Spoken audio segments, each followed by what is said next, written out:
பெண்கள் மாதவிடாய் நாட்களில் தலை குளிக்கும் போது இந்த தப்ப செய்யாதீர்கள்.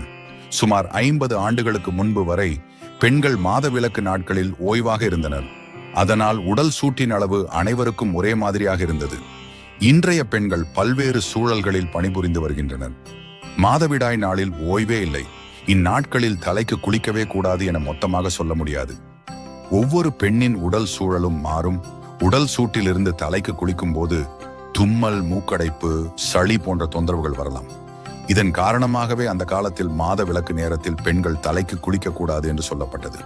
குளிர்ந்த நீரை அப்படியே தலைக்கு ஊற்றிவிடக்கூடாது. அது முற்றிலும் தவறு. நீரை முதலில் காலில் ஊற்ற வேண்டும். பின் முழங்கால், இடுப்பு, நெஞ்சு பகுதி, இறுதியாக தலையில் ஊற்ற வேண்டும். காலையிலிருந்து ஊற்றினால்தான் வெப்பம் கீழிருந்து மேல் எழும்பி கண்விழி மற்றும் காது வழியாக வெளியே செல்லும். குளிப்பதற்கு சுடு தண்ணீரை விட குளிர்ந்த தண்ணீர் தான் மிகவும் சிறந்தது.